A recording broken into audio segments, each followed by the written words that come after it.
Hello friends, பட்டு சாரியில் வேஷ்டி சட்டையில் இன்னும் எந்த ட்ரெஸ்ஸில் நம்ம கரைப்பட்டாலும் ரொம்ப ஃபீல் பண்ணுவோம் இல்லைங்களா? அதுவும் துவைக்கவே முடியாத ட்ரெஸ்ஸுன்னா ரொம்ப ஃபீல் பண்ணுவோம். இந்த மாதிரி எந்த கரைப்பட்டாலும் சரி, சட்டுன்னு அந்த துணியை நம்ம ஃபுல்லாக துவைக்கவே தேவையில்லை. ரொம்ப ஈஸியாக அந்த கரைகளை போக வைக்கிறதுக்கு ஒரு அருமையான டிப்ஸ் தாங்க பார்க்க போகிறோம். அது மட்டும் இல்லாமல் நமக்கு அன்றாட வாழ்க்கையில் தேவைப்படக்கூடிய ரொம்ப யூஸ்ஃபுல்லாக இருக்கக்கூடிய கிச்சன் டிப்ஸ் அண்ட் ட்ரிக்ஸும் சேர்த்து பார்க்கலாங்க. வாங்க நம்ம வீடியோக்குள்ளே போகலாம். இப்போ நம்ம எடுத்து வச்சுருக்கக்கூடியது பார்த்திங்கன்னா கோல்கேட் தான். நம்ம பல்லு விளக்குறதுக்காக எடுத்து வைப்போம் இல்லையா, இந்த கோல்கேட் தான். இதில் கொஞ்சமாக உள்ளங்கையில் எடுத்து வச்சுக்கிறேன். இந்த மாதிரி கொஞ்சமாக எடுத்து வச்சா போதும். இது கூட நம்ம முக்கியமாக இன்னொரு பொருள் சேர்த்துக்க போகிறோம். அது என்னென்னா வேஸ்லின் தான். வேஸ்லினில் நல்ல மாய்ஸ்சரைசர் இருக்கும். அதுக்காக தான் நம்ம அந்த வேஸ்லினை யூஸ் பண்ண போகிறோம். வேஸ்லின் எல்லா கடைகளிலுமே கிடைக்கும். சப்போஸ் உங்கள்கிட்ட வேஸ்லின் இல்லை அப்படின்னா இதுக்கு பதிலாக தேங்காய் எண்ணெய் யூஸ் பண்ணிக்கலாம். இப்போ இந்த ரெண்டுத்தையும் சேர்த்து நல்லா இந்த உள்ளங்கையில் வச்சு நல்லா குழச்சி எடுத்துக்கலாம். நல்ல ஒரு க்ரீமி மாதிரி வரும் பாருங்கள். இந்த மாதிரி எடுத்துகிட்டு நமக்கு எந்த இடத்துல கால்களில் அதிகமாக வெடிப்பு இருக்கோ அந்த இடத்துல அப்ளை பண்ணி விட்டு பாருங்கள். சூப்பரான ரிசல்ட்டு கிடைக்கும். நைட்டு தூங்க போகிறதுக்கு முன்னாடி காலை நல்லா கழுவிட்டு அதுக்கப்புறமா அந்த இடத்துல இந்த மாதிரி போட்டு விட்டோன்னா காலில் இருக்கக்கூடிய வெடிப்புகள் எல்லாம் ஒரே வாரத்தில் மறைஞ்சு போயிடுங்க. காலில் வெடிப்புகள் ரொம்ப கஷ்டப்படுறீங்க, ரொம்ப வலிக்குது அப்படின்னா இந்த டிப்ஸை ட்ரை பண்ணி பாருங்கள். சூப்பராக கை கொடுக்கும். அதே மாதிரி சீக்கிரமாகவே நமக்கு நல்ல ரிசல்ட்டும் கொடுக்கும். ஏற்படக்கூடிய ஒரு முக்கியமான ஒரு பிரச்சனை தான் பார்க்க போகிறோம். நம்ம புதிய ட்ரெஸ் உடுத்திருக்கும் போதோ அல்லது விலையுயர்ந்த காஸ்ட்லி ட்ரெஸ்ஸஸ் போட்டிருக்கும் போதோ சம்டைம்ஸ் என்ன ஆகும் அப்படின்னா நிறைய கரைகள் ஏற்படுறதுக்கு நிறையவே சான்சஸ் இருக்குது.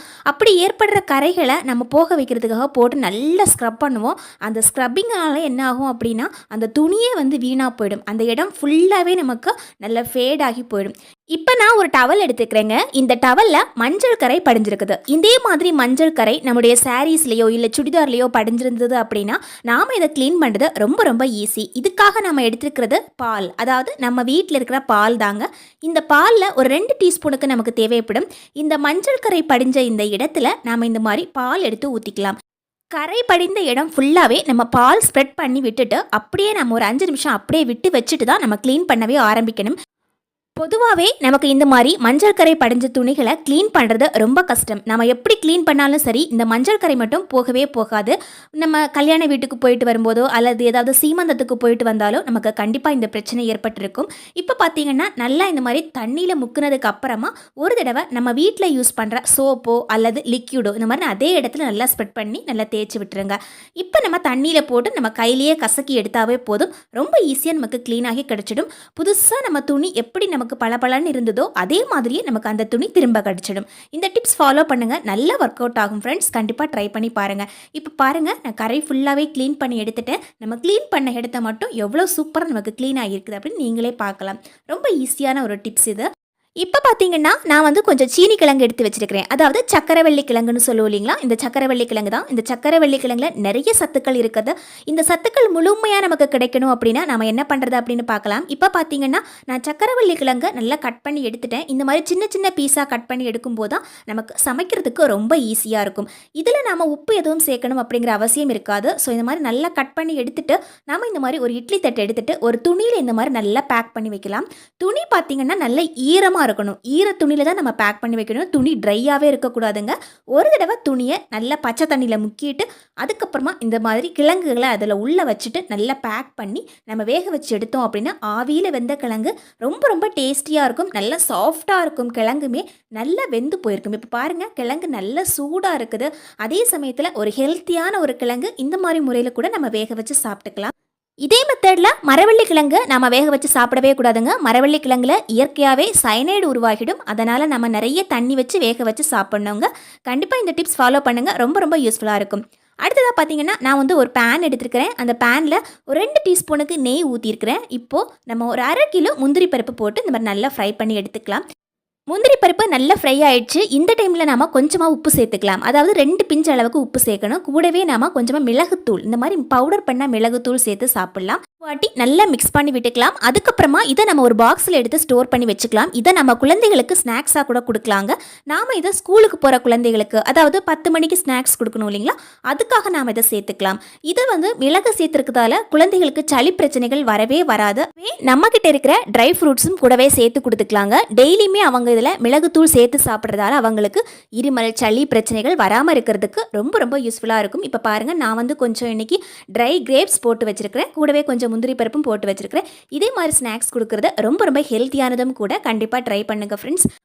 நம்மக்கிட்ட இருக்கிற பாட்டில் ஒன்று எடுத்துக்கலாங்க. இதே மாதிரி வேஸ்ட் பாட்டில் நம்ம வீட்டில் நிறையவே கிடக்கும். எந்த மாதிரி வகையான பாட்டிலாக இருந்தாலும் பரவாயில்ல. இப்போ நான் வந்து ஒரு 7 பாட்டில் இந்த மாதிரி எடுத்து வச்சுருக்கிறேன். பாட்டில் இருக்கிற பேப்பரை ஃபுல்லாக ரிமூவ் பண்ணிவிட்டு பாட்டிலை இந்த மாதிரி 2ஆக கட் பண்ணி எடுத்துடலாம். பாருங்கள், அதோட மேல் பகுதி அதே மாதிரி கீழ்ப்பகுதி இந்த மாதிரி கட் பண்ணி எடுத்துக்கலாம். இப்போ எங்கிட்ட இருக்கிற துடைப்பு குச்சிகளை எடுத்து வச்சிருக்கிறேன். பாருங்கள், துடைப்பு குச்சிகளை இந்த மாதிரி எடுத்து வச்சுக்கணும். நாம கொஞ்சமாக இருந்தால் கூட போதும். இதை நாம் இந்த மாதிரி ஸ்ப்ரெட் பண்ணி வச்சுக்கிட்டு நாம் இந்த மாதிரி தட்டி எடுத்துக்கணும். அப்போ தான் நமக்கு ஈவனாக வரும். நம்மக்கிட்ட இருக்கிற கயிறு ஒன்று எடுத்துக்கலாங்க. நான் இன்றைக்கி நாடா கயிறு ஒன்று தான் எடுத்துக்கிறேன். இந்த நாடா கயிறை இந்த மாதிரி போட்டு வச்சுக்கலாங்க. இப்போது நம்மக்கிட்ட இருக்கிற துடைப்பு குச்சிகளை இந்த மாதிரி அது மேலேயே எடுத்து வச்சுக்கலாம். இந்த மாதிரி விரித்து வச்சுக்கலாங்க. இந்த மாதிரி நம்ம கை வச்சு நல்லா ஸ்ப்ரெட் பண்ணி வைக்கணும், அதாவது விரித்து வைக்கணும். இப்போது நம்ம பாட்டில் கட் பண்ணோம் இல்லைங்களா, பாட்டிலோட மேல் பகுதி, இந்த மேல் பகுதியை இந்த மாதிரி கொஞ்சம் மேலே எடுத்து வைக்கணும்.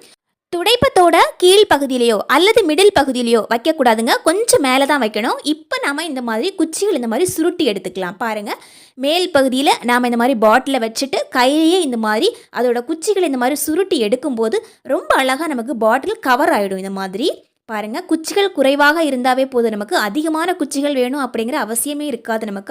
நம்ம உள்ளே பார்க்கும்போது பாட்டில் வந்து தெளிவாக நமக்கு தெரியும்.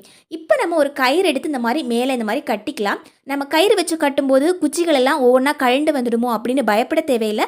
நம்ம கயிறு வச்சு கட்டும்போது அந்த பாட்டில் வந்து உள்ளே இருக்கிறதால ரொம்ப ஈஸியாக நம்மளால் கட்ட முடியும். அதே கயிறுலையே 2 சுற்றி இந்த மாதிரி நல்லா 2 முடிச்சு போட்டு எடுத்துக்கோங்க. அப்போ தான் நமக்கு கடைசி வரைக்கும் கயிறு கழண்டு விழாமல் இருக்கும். இப்போ பாருங்கள், நமக்கு உள்ளே பார்க்கும்போது பாட்டில் எவ்வளோ அழகாக தெரியுது அப்படின்னு. இந்த துடைப்பத்தோட ஃபைனல் ரிசல்ட் பார்த்து நீங்களே ஆச்சரியப்படுவீங்க. இவ்வளோ நாள் நமக்கு இந்த சூப்பரான டிப்ஸ் வந்து தெரியாமல் போயிடுச்சு அப்படின்னு. அந்த அளவுக்கு ரொம்ப ரொம்ப சூப்பரான ஒரு டிப்ஸுங்க இது. இப்போ நாம் அந்த பாட்டிலை உள்ளே வச்சுட்டோம் இல்லைங்களா, கட்டி வச்சுட்டோம். இப்போ நம்ம இந்த மாதிரி நீளமான ஒரு குச்சி எடுத்துக்கலாம். இந்த குச்சி வச்சு அந்த பாட்டிலோட மேல் பகுதியில் ஒரு ஓட்டை இருக்கும் இல்லைங்களா, அதாவது பாட்டிலோட வாய்ப்பகுதி, அந்த வாய்ப்பகுதியில் நாம் இந்த மாதிரி அதுக்கு ஏற்ற மாதிரி ஒரு குச்சி வச்சு இந்த மாதிரி நல்லா டைட் பண்ணி வச்சோம் அப்படின்னா சூப்பராக அதுவாகவே டைட் ஆகிடும். இப்போ நம்ம குச்சி ஃபுல்லாகவே டைட் பண்ணிட்டோம். இப்போ நம்ம எடுத்துக்க வேண்டியது பாட்டிலோட கீழ் பகுதி, அதாவது பாட்டிலை நம்ம 2ஆக கட் பண்ணி வச்சுருந்தோம் இல்லைங்களா, அந்த பாட்டிலோட கீழ் பகுதியை துடைப்பத்தோட மேல் பகுதியில் இந்த மாதிரி உள்ளே வச்சு விட்டுக்கலாம். பாருங்கள், வைக்கும்போது கொஞ்சம் கவனமாக வைக்கணும். இல்லை அப்படின்னா அந்த குச்சிகள் வந்து நம்மளுடைய கையில் வந்து குத்திடும். அதனால் பார்த்து நம்ம இந்த மாதிரி உள்ளே வச்சு விட்டுக்கலாம். இப்போது நம்ம வீட்டில் இருக்கிற ஸ்டவ்வை ஆன் பண்ணிக்கலாங்க. ஸ்டவ்வை மீடியம் ஃப்ளேமில் வச்சுக்கோங்க. ரொம்ப ஹை ஃப்ளேமில் வச்சுருந்தோம் அப்படின்னா பிளாஸ்டிக் ரொம்ப சீக்கிரமாக உருகி போய்டும் நமக்கு. ஸோ இந்த மாதிரி மீடியம் ஃப்ளேமில் வச்சுட்டு அதுக்கப்புறமா அந்த மாதிரி சுற்றி எடுத்துக்கலாம். இதே மாதிரி நம்ம சுற்றி எடுக்கும்போது என்ன ஆகும் அப்படின்னா பிளாஸ்டிக் வந்து ஃபுல்லாகவே உருகி போயிடும். உள்ளே இருக்கிற குச்சிகள் எல்லாமே ஒன்றோடொன்று சேர்ந்துருக்கும். நல்லா டைட் ஆகிடும். நமக்கு நாம் குச்சி எடுத்தால் மட்டும்தான் வரும். நமக்கு அதுவாகவே தானாக கழண்டு விழவே விழாதுங்க. கை வச்சு டச் பண்ணாதீங்க, சூடாக இருக்கும். அதனால் ஒரு துணி வச்சு இந்த மாதிரி நல்லா ஒத்தி கொடுத்துக்கோங்க. இப்போ நம்ம வச்சுருந்தோம் இல்லைங்களா கயிறு, அந்த கயிறு இந்த மாதிரி நம்ம கட் பண்ணி எடுத்துக்கலாம். இந்த கயிறு நமக்கு இனி தேவைப்படாது. துடைப்பத்தில் இருக்கிற குச்சிகள் எல்லாம் நம்முடைய கையிலேயே இந்த மாதிரி ஈவனாக வச்சு கொடுக்கலாம். அப்போ துடைப்பம் வந்துட்டு பார்க்குறதுக்கு நல்லா இருக்கும். அல்லது மேலே கீழே குச்சிகள் ஒவ்வொன்றா இருக்கும் இல்லைங்களா, அதனால தான் இப்போ ஒவ்வொரு குச்சிகளையும் நாம் இந்த மாதிரி ஈவனாக வச்சு விட்டுட்டோம். இப்போ பாருங்கள், நம்முடைய துடைப்பம் எவ்வளோ அழகாக இருக்குதுன்னு. இந்த மாதிரி ஒரு துடைப்பம் செஞ்சு வச்சுருந்தீங்க அப்படின்னா 6 மாதம் ஆனால் கூட துடைப்பத்தில் இருக்கிற குச்சிகள் கீழேயும் விழாது. அதே மாதிரி ரொம்ப எஃபெக்டிவாக நம்ம யூஸ் பண்ணிக்கலாம். நாம் நார்மலாக யூஸ் பண்ணுற துடைப்பத்தில் நிறைய குச்சிகள் வச்சுருப்போம். அந்த மாதிரி வச்சுருக்கிற குச்சிகள் எல்லாம் நமக்கு இதுக்கு தேவைப்படாது. அதில் யூஸ் பண்ணுற பாதி குச்சிகளே இதுக்கு தேவைப்படும். நாம் எவ்வளவு ஹைட்டாக இருந்தாலும் சரி, நமக்கு ஏற்ற மாதிரி குச்சியை வச்சு நாம் அட்ஜஸ்ட் பண்ணி ரொம்ப ஈஸியாக நம்ம பெருக்கிக்கலாம். ஒவ்வொரு டைமும் நம்ம குனிஞ்சு பெருக்கணும் அப்படிங்கிற அவசியமே இருக்காது. நிறைய பேர் நம்ம வயசானவங்க முதுகு வலியால் கஷ்டப்பட்டு தான் பெருக்கிட்டு இருப்போம். அதே மாதிரி நாமளுமே முதுகு வலி இருந்தது அப்படின்னா பெருக்கிறதுக்கு ரொம்ப கஷ்டப்படுவோம். ஸோ நம்ம இந்த மாதிரி ஒரு துடைப்பம் செஞ்சு வச்சுருந்தோம் அப்படின்னா எப்போ வேணாலும் ரொம்ப ஈஸியாக க்ளீன் பண்ணுறதுக்கு வசதியாக இருக்கும். இதில் சொல்லியிருக்க டிப்ஸ் எல்லாம் உங்களுக்கு ரொம்ப பிடிச்சிருக்கும் அப்படின்னு நினைக்கிறேன். அதே மாதிரி ரொம்ப ரொம்ப யூஸ்ஃபுல்லாக இருக்கும் அப்படின்னு நினைக்கிறேன். தேங்க்யூ ஃபார் வாட்சிங் ஃப்ரெண்ட்ஸ். இப்போ நான் வந்து பார்த்தீங்கன்னா இந்த பாத்திரத்தில் எடுத்து வச்சுக்கக்கூடியது கெட்டு போன பால் தான். இந்த பாலை நான் கொஞ்ச நேரம் வெளியே வச்சுருந்தேன். எப்போவுமே நம்ம வந்து ஃப்ரிட்ஜில் வச்சுருப்பேன். கொஞ்ச நேரம் பார்த்திங்கன்னா வெளியே வச்சுட்டேன். அதுக்கப்புறம் இந்த பாலை காய்ச்சி பார்த்த போது பால் பார்த்திங்கன்னா கெட்டு போயிருந்தது. இதே மாதிரி நமக்கும் சில வேளையில் பால் வாங்கி வச்சுருந்தோம் அப்படின்னா கெட்டு போயிருக்கோம் இல்லைங்களா, அந்த வேளையில் இந்த மாதிரி ட்ரை பண்ணி பாருங்கள், சூப்பராக இருக்கும். இப்போ நான் பார்த்திங்கன்னா இந்த கெட்டு போன பால் இருக்கக்கூடிய அந்த திரி மட்டும் தனியாக இந்த மாதிரி வடிகட்டி எடுத்து வச்சுருக்குறாங்க. ஒரு ஜல்லடை வச்சு வடிகட்டி எடுத்தோன்னா தண்ணி தனியாக வரும். அதில் இருக்கக்கூடியது மட்டும் மட்டும் தனியாக எடுத்து வச்சுருக்கிறேன். இப்போது நம்ம இது கூட கொஞ்சம் உப்பு சேர்த்துக்கலாம். நம்ம சமையலுக்கு போடக்கூடிய தூள் உப்பு அதில் கொஞ்சம் போட்டுட்டு கொஞ்சம் தண்ணி ஊற்றிக்கலாம். நம்ம இது எதுக்காக பண்ணுறோம் அப்படின்னா, சப்போஸ் அதில் கொஞ்சம் நெடி இருக்குது, கொஞ்சம் வாடை ஏதாவது இருக்குது, பால் ஸ்மெல் அதிகமாக இருக்குது அப்படின்னா அது போக வைக்கிறதுக்காக தான் நான் வந்து உப்பு தண்ணி போட்டு அதை கழுவி எடுத்துக்கிறோம். இந்த மாதிரி நல்லா உருட்டி கழுவி எடுக்கும்போது அதில் இருக்கக்கூடிய தண்ணி ஃபுல்லாக நமக்கு வடிஞ்சு கிடைக்கும். பாருங்கள், இந்த மாதிரி நல்லா அமுத்தி எடுத்துக்கணும். இப்போது ஒரு பவுலில் கொஞ்சமாக கார்ன்ஃப்ளவர் எடுத்து வச்சுருக்கிறேன். அதாவது சோள மாவுன்னு சொல்லுவோம் இல்லைங்களா, அந்த சோள மாவில் கொஞ்சம் எடுத்து வச்சுருக்கிறேன். இந்த சோள மாவில் 1 ஸ்பூன் சோள மாவு போட்டோம் அப்படின்னா 2 ஸ்பூன் அளவுக்கு தண்ணி ஊற்றணும். கொஞ்சம் அதிகமாக உங்களுக்கு பால் கெட்டு போயிருக்கு அப்படின்னா கொஞ்சம் அதிக அளவு மாவு தேவைப்படும். அதுக்காக தான் நான் வந்து அளவு சொல்லியிருக்கிறேன். நான் இன்றைக்கி 1 ஸ்பூன் மாவுக்கு 2 ஸ்பூன் தண்ணி சேர்த்து மிக்ஸ் பண்ணி வச்சுருக்கிறேன். இப்போ நம்ம அடுப்பில் ஒரு கடாய் வைக்கலாம். கடாய் நல்லா சூடானது கொஞ்சம் நெய் ஊற்றிருக்கிறேன். இந்த நெய் நல்லா சூடானதுக்கப்புறமா ஏற்கனவே நம்ம வடிகட்டி வச்சுருக்கக்கூடியதை இதில் போட்டு ஒரு முறை இந்த மாதிரி நல்லா பெரட்டி எடுத்துக்கலாம். இதனால் அதில் எக்ஸ்ட்ரா தண்ணி இருந்தால் ஃபுல்லாக வற்றி போயிடும், அதுவும் நல்லா சூடாயிடும். அதுக்கப்புறமா இதில் கொஞ்சமாக சீனி சேர்த்துக்கலாம், அல்லது நாட்டு சர்க்கரை, வெல்லம், இந்த மாதிரி எது வேணால் சேர்த்துக்கலாம். நான் இன்றைக்கி சீனி சேர்த்துருக்கிறேன். இது கூட ஒரு முறை நல்லா மிக்ஸ் பண்ணி விட்டோன்னா இந்த சீனி பார்த்திங்கன்னா இதில் நல்லா கரைஞ்சி வந்துடுங்க. இது கூட கொஞ்சம் ஏலக்காய் தூள், வெண்ணிலா எசன்ஸ், இப்படி நமக்கு எந்த டேஸ்ட்டு பிடிக்குமோ, எந்த ஃப்ளேவர் பிடிக்குமோ அது கூட சேர்த்துக்கலாங்க. இப்போ நல்லா ஒரு முறை மிக்ஸ் பண்ணி விட்டதுக்கு அப்புறமா ஏற்கனவே கலக்கி வச்சுருக்கக்கூடிய இந்த மாவையும் இதில் சேர்த்துக்கிறாங்க. இது ஒரு முறை நல்லா இந்த மாதிரி கிளறி விட்டாவே போதும், டக்குன்னு கெட்டியாக ஆரம்பிக்கும். நம்ம வந்து கொஞ்சமாக தான் பால் கெட்டு போயிருக்கு அப்படின்னா இந்த மாதிரி செஞ்சு சாப்பிட்டுக்கலாம். இப்போது இதில் கடைசியாக கொஞ்சமாக நெய் சேர்த்து கிளறி விட்டோம் அப்படின்னா அந்த சட்டியிலேயே ஒட்டாத மாதிரி சூப்பரான ஒரு அல்வா டேஸ்ட்டில் நமக்கு கிடைக்குங்க. அவ்வளோ அருமையாக இருக்கும். வீட்டில் பால் கெட்டு போயிருக்குது அப்படின்னா கண்டிப்பாக ஃபீல் பண்ணாதீங்க. இந்த மாதிரி வடிகட்டி எடுத்து செஞ்சு பாருங்கள், சூப்பரான சுவையில் இருக்கும். அதே மாதிரி வித்தின் 1 டேல நம்ம இதை செய்யணும். ரொம்ப நேரம் அதை வந்து வெளியே வைக்கவோ இல்லை மறுபடியும் அதை ஃப்ரிட்ஜில் தூக்கி வச்சுருக்கவோ அந்த மாதிரிலாம் செய்யக்கூடாது. கெட்டு போயிடுச்சுன்னா உடனடியாகவே இந்த மாதிரி செஞ்சு நம்ம யூஸ் பண்ணிக்கலாங்க. கையில் எடுத்தாவே ஒட்டாமல் சூப்பரான மில்க் அல்வா மாதிரியே இருக்குங்க. கண்டிப்பாக இந்த மாதிரி ட்ரை பண்ணி பாருங்கள். அடுத்ததாக பார்த்தீங்கன்னா நான் இந்த மாதிரி ஒரு saree ஒன்று எடுத்து வச்சுருக்கிறேன். நம்ம பொதுவாக பீரோவில் saree அடுக்கி வைக்கும்போது ஏற்படக்கூடிய ஒரு முக்கியமான பிரச்சனை என்னென்னா, நிறைய saree இருக்குன்னா நம்ம கஷ்டப்பட்டு அந்த சாரீகளெல்லாம் பீரோவில் அடுக்கி வைப்போம். ஆனால் ஒரு சாரியோ அல்லது ஏதாவது துணிகளோ எடுத்தால் போதும், கீழே இருக்கக்கூடிய saree எல்லாம் அப்படியே கலைஞ்சு போயிடும். ஆனால் இப்போ நம்ம செஞ்சு வைக்கக்கூடிய இந்த மெத்தட் பார்த்தீங்கன்னா, அந்த சாரியை நீங்கள் கீழே எடுத்து போட்டாலும் சரி இல்லை மிதித்தாலும் சரி அந்த saree கலையவே கலையாது. நம்ம எப்படி அந்த சாரியை வச்சோமோ அதே மாதிரியே இருக்கும். இதுக்கு நம்ம என்ன பண்ணலாம் அப்படின்னா, இந்த சாரியை இந்த மாதிரி 4ஆக மடித்து எடுத்துக்கணும். முதல்ல சாரியை 4ஆக மடித்து எடுத்துகிட்டு கீழ் பகுதியிலேருந்து கொஞ்சம் மட்டும் நான் இந்த மாதிரி மடித்து எடுத்து வச்சுருக்கிறேன். பாருங்கள் எவ்வளோ மடிக்கணும்னு பாருங்கள். இத்தினோண்டு தான் நம்ம கொஞ்சமாக மேலே மடித்து எடுத்து வச்சுருக்கிறோம்.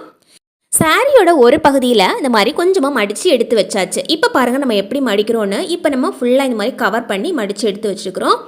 இப்போது ஒரு சைடில் மட்டும்தான் நம்ம கொஞ்சமாக மடக்கி வச்சுருக்கிறோம். இப்போ இன்னொரு சைடை நம்ம இந்த மாதிரி மடித்து வைக்கணும். இப்போ 2 சைடும் மடித்ததுக்கப்புறமா ஃபுல்லாக இந்த மாதிரி க்ளோஸ் பண்ணி எடுக்க வேண்டியதான். அவ்வளோதான், நம்ம saree மடிக்க வேண்டிய வேலையே முடிஞ்சு போச்சு.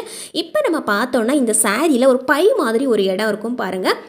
இந்த மாதிரி இடத்த நம்ம உள் சைடு வாக்கில் எடுத்து விடணும். இதனால் என்ன ஆகும் பார்த்தீங்கன்னா, இந்த saree கலையவே கலையாது.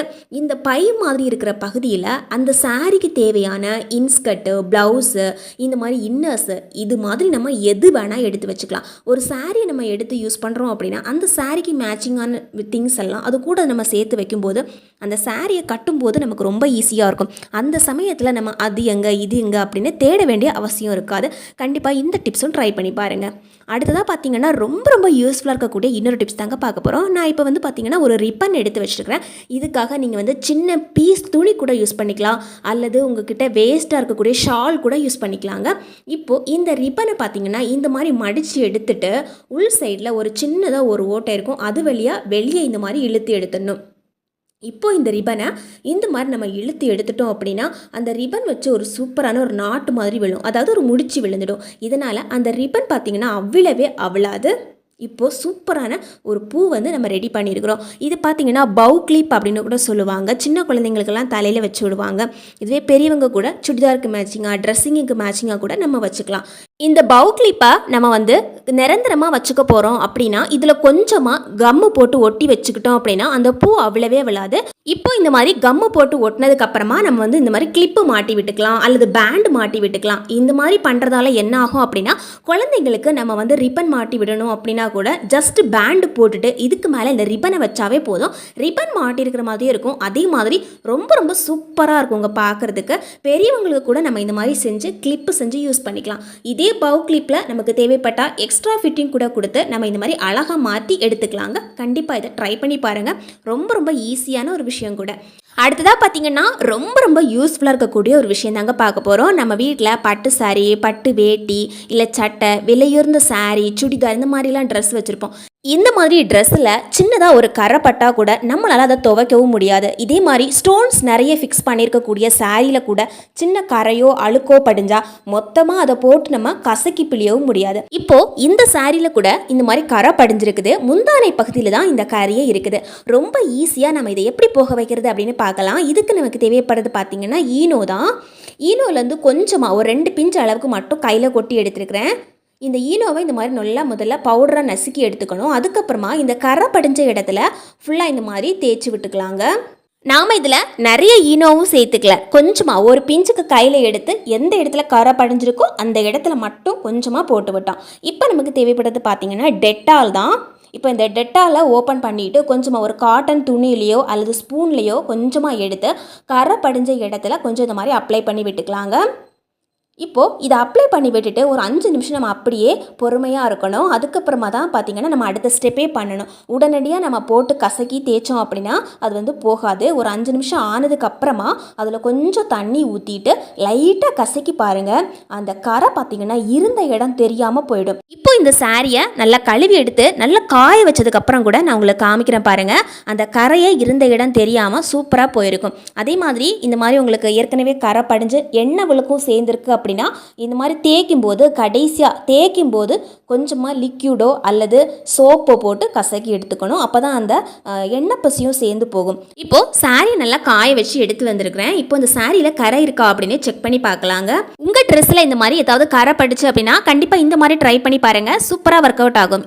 இந்த வீடியோ உங்களுக்கு யூஸ்ஃபுல்லாக இருக்குது அப்படின்னு நினச்சிங்கன்னா கண்டிப்பாக வீடியோ லைக் பண்ணி ஷேர் பண்ணுங்கள். அதே மாதிரி சேனலுக்கு சப்ஸ்கிரைப் பண்ணி வச்சுக்கோங்க ஃப்ரெண்ட்ஸ். தேங்க்யூ ஃபார் வாட்சிங்.